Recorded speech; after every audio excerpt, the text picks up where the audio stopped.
नमस्कार साथियों, सौरभ क्लासेज अकबरपुर के यूट्यूब चैनल पर आपका हार्दिक स्वागत है। तो हम समास प्रकरण के अंतर्गत आज बहुब्री समास लेकर आए हैं। तो चलते हैं बहुब्री समास पे हम चर्चा करते हैं। सबसे पहले तो ये जान लीजिए, हमने अब तक जितना वीडियो डाला है, समास का डाला है, लिंग का डाला है और भी अन्य वीडियो हमारे सब्जेक्ट के पढ़े हैं, उन वीडियो को आप देखें और हो सके तो आप सब्सक्राइब करें चैनल को हमारे, और अन्य लोगों को भी शेयर करें जिससे हमारा भी उत्साहवर्धन हो और हम आपके लिए और भी अच्छा कंटेंट बनाकर जो है आपके सामने लेकर आएँ।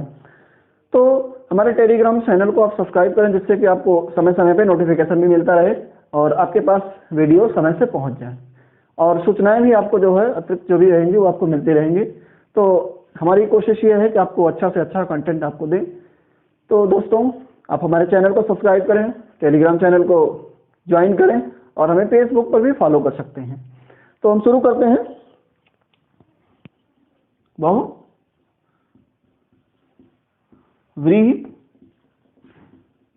समास। तो ये अब तक हम 4 समास पढ़ चुके हैं, 5वां समास हम अध्ययन करने इस समय चल रहे हैं बहुब्री समास। बहुब्री समास कहते किसे हैं? सबसे पहले तो आप ये जान लीजिए कि बहुब्री समास में कोई पद प्रधान नहीं होता, मतलब इसमें कोई पद प्रधान नहीं होता, इसमें कोई पद प्रधान नहीं होता है, बल्कि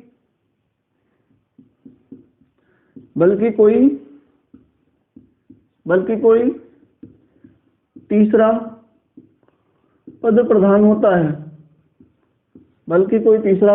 होता है, जिसकी प्राप्ति के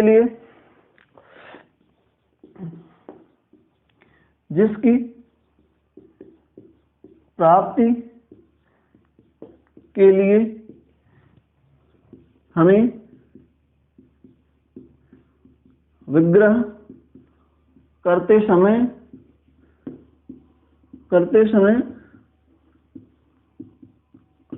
अर्थात का प्रयोग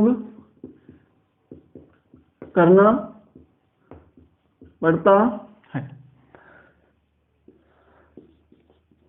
पड़ता है। देखिए, और एक चीज इसमें जान लीजिए कि सभी योग रूढ़ शब्द क्या होते हैं? बहुव्रीहि समास होते हैं। ध्यान दीजिएगा, जो समस्त आपके जो योग रूढ़ शब्द होते हैं, क्या होते हैं? वो आपके बहुब्री समास होते हैं। तो शुरू से देखिए, इसमें क्या है? इसमें कोई पद प्रधान नहीं होता है, और क्या होता है? कोई पद प्रधान नहीं होता, बल्कि क्या होता है? तीसरा पद प्रधान होता है। क्या होता है? कोई तीसरा पद प्रधान होता है। अब इस तीसरे छुपे हुए पद की प्राप्ति के लिए जब हम विग्रह करते हैं तो क्या करना पड़ता है? उसके लिए हमें विग्रह करते समय अर्थात का प्रयोग करना पड़ता है, तब जाके हमें उस मूल पद की प्राप्ति होती है जो तीसरा पद छुपा होता है। जैसे कि हम एग्जाम्पल के साथ देखेंगे, जैसे इसका हम पहला एग्जाम्पल ले लेते हैं। कह दिया जाए कि चतुरानन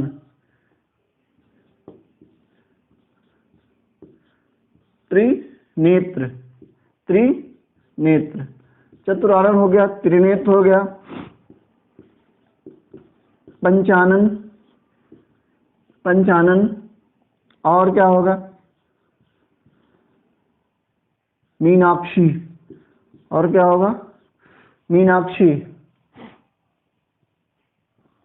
और क्या होगा? वीणा पाणी,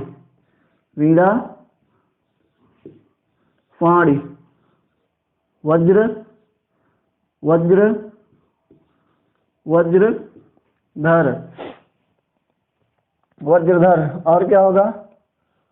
सडानन, और क्या होगा? षडानन। ठीक।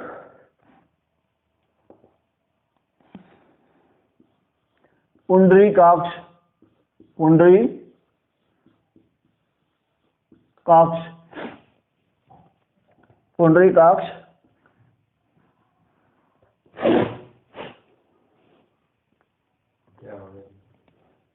पुंडरीकाक्ष। और क्या होगा? इधर देख लेते हैं।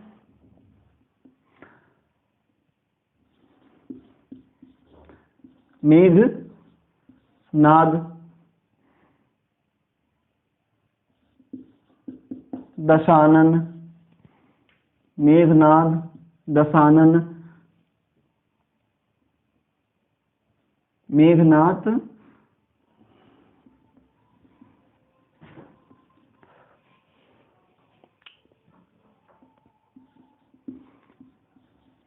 मेघनाद,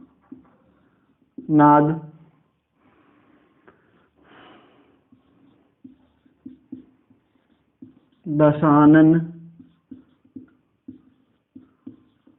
लंकेश, अंशुमाली, अंशुमाली,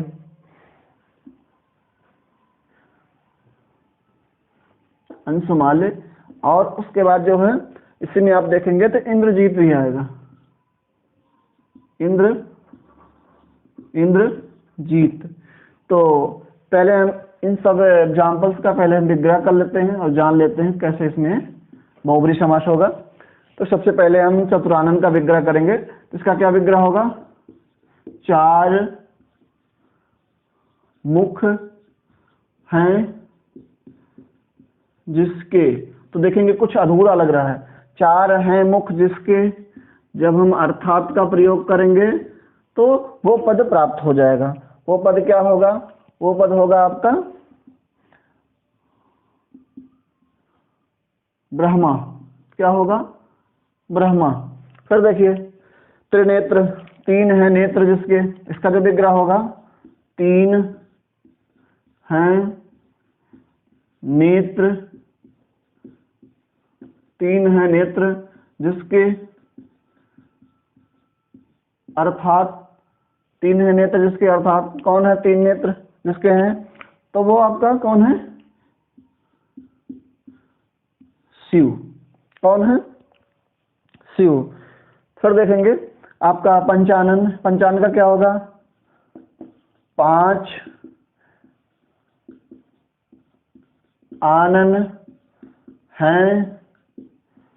हैं जिसके, अर्थात कौन? अर्थात कौन? अर्थात आपके कामदेव। अर्थात कौन? कामदेव। फिर देखेंगे, फिर आपका आ जाएगा मीनाक्षी। मीन मतलब होता मछली। मीन मतलब क्या होता? मछली। तो हो जाएगा इसका विग्रह क्या होगा कि मछली के समान, मछली के समान आंखों वाले, मछली के समान आंखों वाली कौन है? अर्थात, अर्थात कौन है? आपकी दुर्गा जी। कौन है? दुर्गा जी। दुर्गा जी। ठीक है ना। फिर देखेंगे वीणा पाणी। इसका विग्रह क्या होगा? वीणा, वीणा है, वीणा है हाथ में, हाथ में जिसके, वीणा है हाथ में जिसके, अर्थात कौन? किसके हाथ में वीणा है? तो वीणा जो है वो सरस्वती के हाथ में होती है। कौन है? सरस्वती।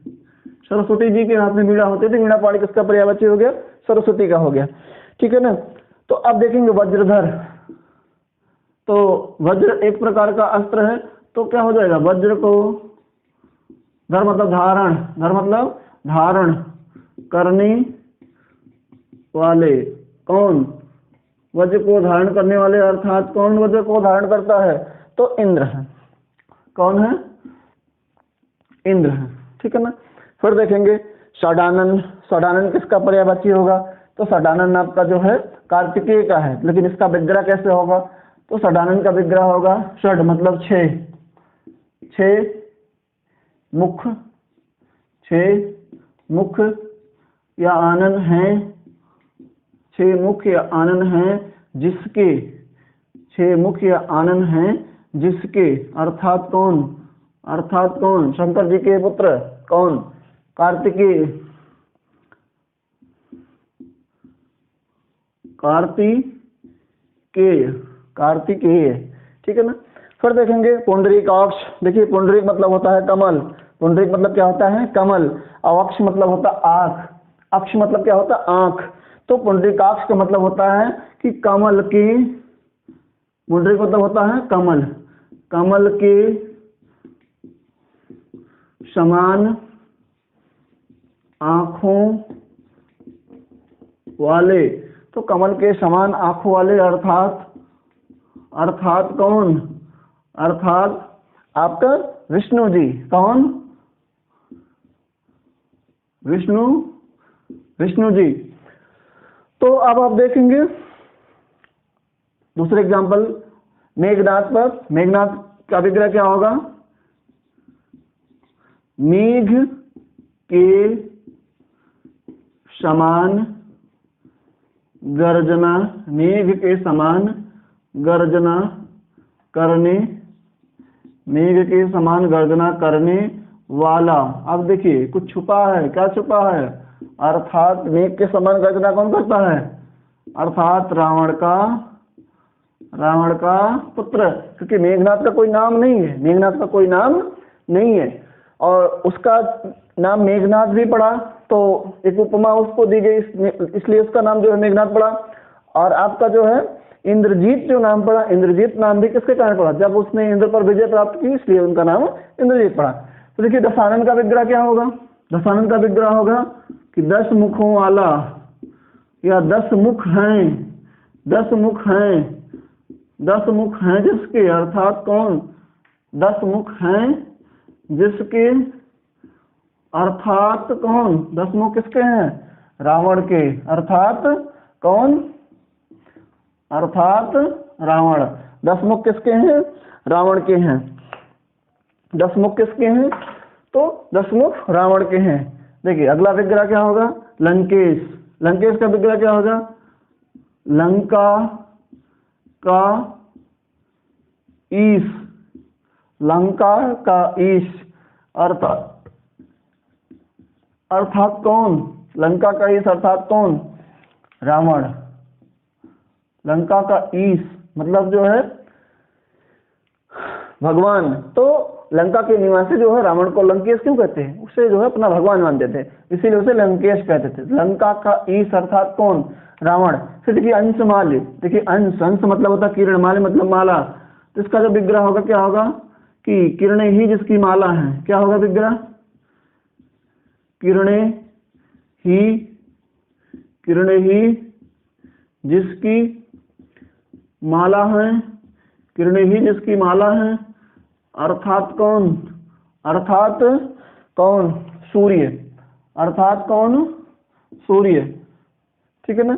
फिर इंद्रजीत, देखिए इंद्र को जीतने वाला, इंद्र को जीतने वाला, इंद्र को, इंद्र को जीतने वाला, इंद्र को जीतने वाला, तो इंद्रजीत, ठीक है ना, इंद्र को जीतने वाला अर्थात, और जब आप अर्थात करेंगे तो क्या होगा, प्राप्त होगा क्या, रावण का पुत्र, रावण का पुत्र, रावण का पुत्र, क्योंकि रावण के पुत्र मेघनाथ का कोई विशेष ऐसा नाम नहीं था जो मूल नाम उसका हो, जितने भी नाम उसके पड़े थे वो सब उसके उपमा के लिए, उसके विशेष कार्यों के लिए पड़े थे। इंद्रजीत, इंद्रजीत इसलिए नाम पड़ा क्योंकि उसने इंद्र को जीता।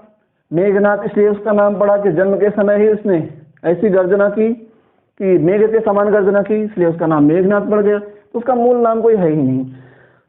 चंद्रचूड़, चंद्रचूड़, ठीक है ना, तो चूर्ण मतलब होता है शिखर, ठीक है ना, तो इसका विग्रह क्या होगा कि चंद्रमा है, चंद्रमा है जिसकी शिखर पर, शिखर पर, शिखर मतलब होता है चोटी पर, अर्थात, अर्थात कौन? शिव, अर्थात शिव। ठीक, तो देखते हैं बहुब्री समास का दूसरा नियम क्या है। देखिए दूसरे नियम में बहुब्री समास के आप अगर ध्यान देंगे तो इसमें सा उपसर्ग,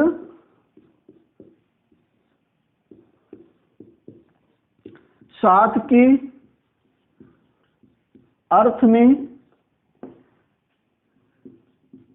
लगा हो,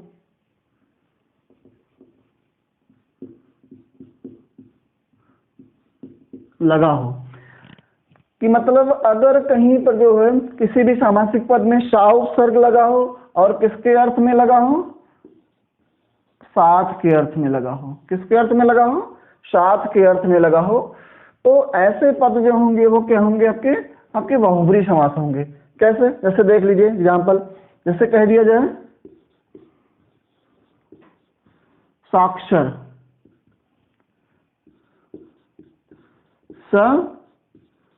सविनय,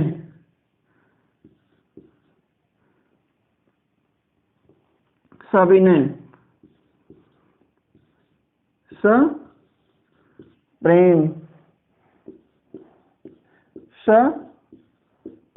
सपरिवार, सपत्नीक,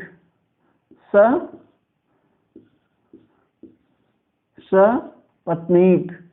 ठीक, और तो पहले हम इनका विग्रह देख लेंगे। जैसे साक्षर है तो साक्षर का विग्रह क्या होगा? अक्षर के साथ, कि मतलब जो पढ़ा लिखा होता है, जो लिखना पढ़ना जानता है वही साक्षर होता है। तो जिसके साथ अक्षर हो वही साक्षर होगा। ठीक है, सविनय, सविनय का क्या होगा? विनय के साथ। सविनय का क्या होगा?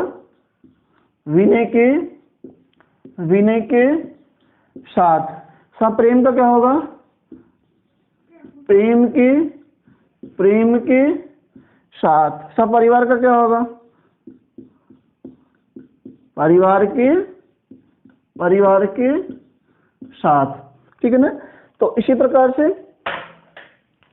आपका सपत्नी क्या होगा? पत्नी के, पत्नी के साथ। तो सब में देखेंगे, सब में क्या आ रहा है? साथ आ रहा है। सब में देखिए साथ मिल रहा है। तो ऐसे पद जहां पर आ जाएं वहां पर क्या होंगे? आपके बहुब्री समास होंगे। तो देखिए बहुब्री समास का जो तीसरा नियम है, जहां पर, जहां पर घात प्रतिघात, घात प्रतिघात, या कहा जाए कि झगड़ा लड़ाई से संबंधित, झगड़ा लड़ाई से संबंधित पद, संबंधित पद आए वहां, वहां क्या होगा? बहुव्रीहि समास होगा। क्या होगा? बहुव्रीहि समास होगा। तो आपको ध्यान देना है, क्या ध्यान देना है कि जहां पर क्या है? घात प्रतिघात या झगड़ा लड़ाई से संबंधित पद आए तो ऐसे पद क्या होंगे? वो आपके बहुब्री समास होंगे। एक बार एग्जांपल हम आपको दे देते हैं कि जैसे, जैसे आप कह दिया जाए केशा केसी, जैसे केशा केसी। ठीक है ना। और क्या होगा? लाठा लाठी। और क्या होगा? मुक्का मुक्की, धक्का धुक्की। ठीक है ना। धक्का धुक्की। ठीक है।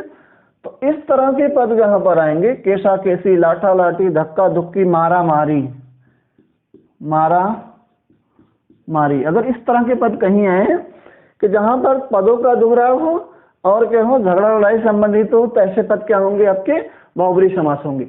ऐसे पद क्या होंगे, बहुब्रीहि समास होंगे।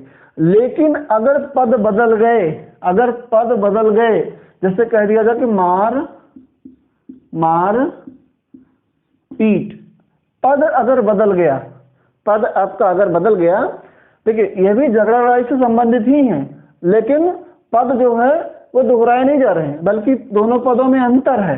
ये मार है, ये पीठ है, मतलब दोनों का एक ही होता है। लेकिन जब इसका विग्रह करेंगे तो विग्रह क्या होगा, मार और पीठ। तो ये किस में चला जाएगा, पीठ मतलब क्या होता है, पीटना, मार मतलब क्या होता है, मारना। तो ये आपका चला जाएगा द्वंद्व समास में। किस में चला जाएगा, द्वंद्व समास में। तो इसमें द्वंद्व समास हो। अगर घात प्रतिघात से संबंधित पद हो और उनका दोहराव हो रहा हो तो ऐसे पद क्या होंगे, बहुब्रीहि होंगे। और अगर पद बदल जाएं फिर भी मारपीट से संबंधित हो तो ऐसे पद क्या होंगे, द्वंद्व समास होंगे। ठीक है ना। तो तीसरा नियम भी आपका समाप्त होता है। हम चलते हैं बहुब्रीहि समास का जो आपका चौथा नियम है। चौथा नियम क्या है, जहां पर किसी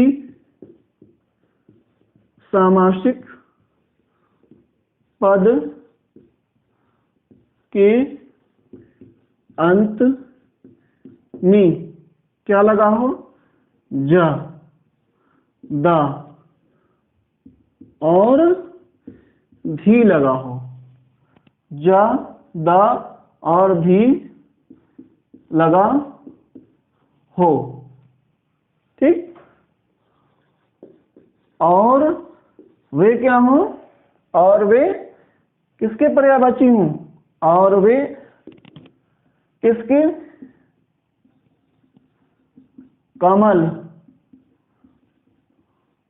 बादल और समुद्र के, कमल, बादल और समुद्र के, यदि वो पर्यायवाची हैं। ठीक है ना। एक और इससे में अभी आपका आएगा, हम आपको बता देंगे जो है। तो अगर कमल, बादल और समुद्र के पर्यायवाची हो तो वो सभी क्या होंगे, वो सब आपके बहुब्रीहि समास होंगे। जैसे कि एग्जांपल ले लेते हैं, जैसे एग्जांपल है पंकज। अब हम जा से संबंधित पहले लेंगे। तो देखिए जा से संबंधित पंकज, जलज, ठीक है ना, वारिज, नीरज, तोयज। ठीक। तो इतना एग्जाम्पल आपका हो गया। ये सब क्या होंगे आपके, सब आपके किसके पर्यायवाची हैं, सब जो है बादल के पर्यायवाची हैं। किसके पर्यायवाची हैं, सॉरी कमल के पर्यायवाची हैं। किसके पर्यायवाची हैं, ये कमल के पर्यायवाची हैं। जब हम विग्रह करेंगे तो इनका भी जो है कुछ इसी तरह विग्रह होगा। जैसे देखिए, जैसे पंकज का विग्रह होगा तो पंक मतलब होता है, पंक मतलब होता है कीचड़। पंक मतलब क्या होता है, कीचड़। ठीक है ना। तो विग्रह क्या होगा, कीचड़ में जन्म लेने वाला, अर्थात कौन, अर्थात कमल। ठीक है ना। पंक मतलब कीचड़ में जन्म लेने वाला अर्थात कमल। जलज का क्या होगा, देखिए जल का मतलब होता है जल या पानी। ठीक है ना। सब का मतलब, जल का मतलब भी, वारी का मतलब भी, नीर का मतलब भी, और तोय का मतलब भी क्या होता है, सब का मतलब क्या होगा, पानी। तो जब हम विग्रह करेंगे तो इसका विग्रह देखिए कैसे होगा कि जल में जन्म लेने वाला, जल में जन्म लेने वाला, इसका होगा। इसका भी होगा जल में जन्म लेने वाला, इसका भी वही होगा जल में जन्म लेने वाला, इसका भी वही होगा जल में जन्म लेने वाला। सबका मतलब क्या होगा, अर्थात कौन, अर्थात जल में कौन लेता है जन्म, जिसे हम जलद कहते हैं, कमल। कौन, तो कमल। ठीक है ना। अब इसके बाद हम इस और एग्जाम्पल की तरफ आगे बढ़ते हैं। तो दा का एग्जाम्पल हम देख लें। दा का एग्जाम्पल, दा का एग्जाम्पल जो होगा वो किसका होगा, बादल का पर्यायवाची होगा। जो दा का एग्जाम्पल होगा वो किसका पर्यायवाची होगा, बादल का। तो जलद, अम्बुद, जलद, अम्बुद, तोयद, ठीक है, नीरद, वारिद। इन सबका जो विग्रह हम करेंगे तो सबका मतलब, जल का मतलब, अम्बुद का मतलब, तोय का मतलब, नीर का मतलब, वारी का मतलब, सबका मतलब क्या होता है, पानी। पानी या जल। मी, जल को देने वाला, जल को देने वाला। अर्थात, अर्थात कौन, अर्थात बादल। अर्थात कौन, बादल। ध्यान दीजिएगा, अर्थात कौन, बादल। ठीक। फिर देखिए, अम्बु मतलब भी पानी होता है। पानी में जब पानी को देने वाला अर्थात कौन, उसमें भी बादल होगा। तो ये मतलब भी पानी होता है, उसका भी वही विग्रह होगा कि पानी या जल को देने वाला अर्थात कौन, अर्थात बादल। ठीक है। नीर मतलब भी पानी होता है। ठीक है। नीर को देने वाला अर्थात, पानी को देने वाला अर्थात कौन, वो भी आपका बादल ही होगा। ठीक है ना। फिर देखो, वारी का मतलब भी पानी होता है, वारिद, वो भी विग्रह सेम होगा कि पानी या जल को देने वाला अर्थात कौन, अर्थात बादल। ठीक। अब हम देखते हैं समुद्र का।